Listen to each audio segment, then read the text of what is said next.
Okay, let's be real for a second. How much of what you read do you actually remember? Well, today we're going to fix that. We're diving into how you can become a way more effective reader, and we're starting right now. All right, so I've got a quick question for you, and be honest. Can you right now remember even one single idea from the last 3 books you read? Not just the titles, but an actual idea that stuck with you?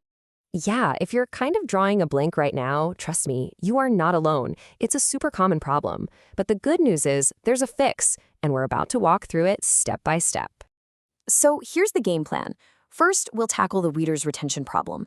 Then we'll get into how to actively engage with books. After that, shaping your reading identity. And finally, we'll cover the most important rule of all. All right, section 1, the reader's retention problem. So, why do we forget so much of what we read? Well, it's actually pretty simple. All the research points to one thing: passive learning just doesn't stick. When you just let the words wash over you, that's pretty much a guaranteed way to forget them almost instantly. Which brings us right to section 2, engage actively with books.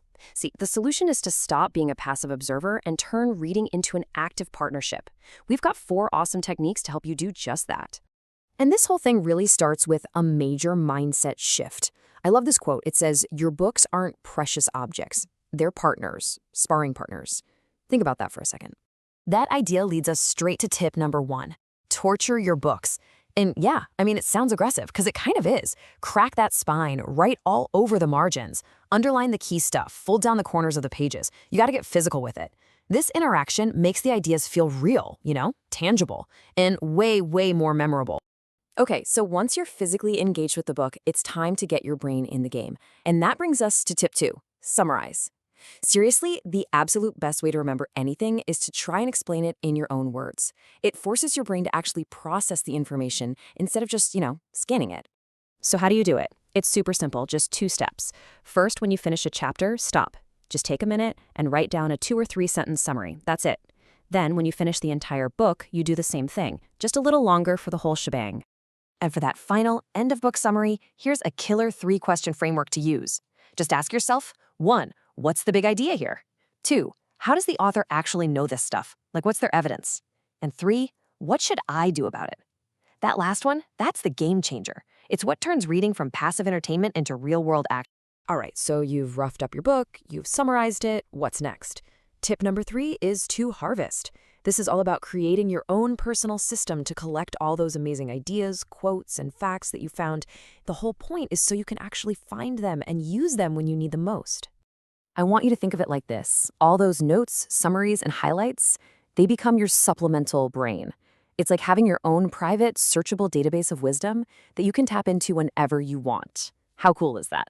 So our 4th technique for really engaging with a book starts with this great little story. A professor tells his class they have to reread a book they've already read. And of course, the students all groan. And he looks at them and says, "I know you read this book, but you haven't read this book." And that brings us to tip number 4. Reread. Here's the magic of it. The book doesn't change, but you do. Every time you come back to a great book, you're a different person. You've had new experiences, learned new things. So rereading tells you more about the book, sure, but crucially, it tells you a lot about yourself and how you've grown. Okay, let's move on to section 3, shape your reading identity.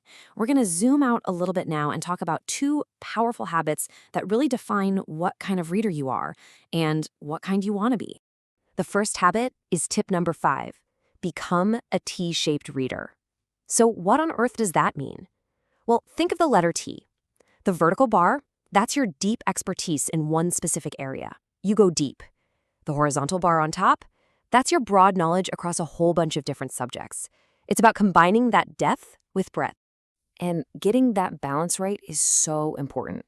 Because if you only have depth without any breadth, you can get kind of isolated in your own little silo.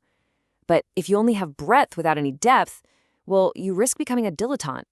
Someone who knows a tiny bit about everything, but isn't really an expert in anything. All right, get ready because this next tip might just be the most freeing piece of advice you'll hear all day. Tip number 6 is this: learn how to be a quitter. I'm serious, it is absolutely okay to start a book and not finish it. And there's even a nifty little formula to help you decide when to quit. It's called the quitter's formula. Just take the number 100 and subtract your age. That's the number of pages you should give a book before you can quit guilt-free. So if you're 25, you read 75 pages. If you're 60, you only need to give it 40 pages. Look, life is short, and your time is way too valuable to waste on a book that just isn't doing it for you. And that brings us to our final section, Section 4, the most important rule. This one is less of a technique and more of a fundamental mindset shift that honestly changes everything. And the core idea is so simple, but it's really profound. It's this: reading is one of life's great privileges. It's not a chore. It's not a race to see who can read the most books. It's a privilege. Which leads us perfectly to our final tip, number 7, don't stress. Seriously, read at your own pace. You know, that whole speed reading thing is mostly a myth anyway. Yeah, read with intention, read with rigor, but more than anything else, read with joy. Focus on celebrating the books you have read, not stressing about the ones you haven't. So, there you have it. That's our guide to becoming a better, more engaged reader. We've talked about why we forget things, we've gone through a ton of practical techniques, and we've ended with a whole new mindset. So I'll just leave you with this one question to think about. Now that you know how, what are you going to go read with joy?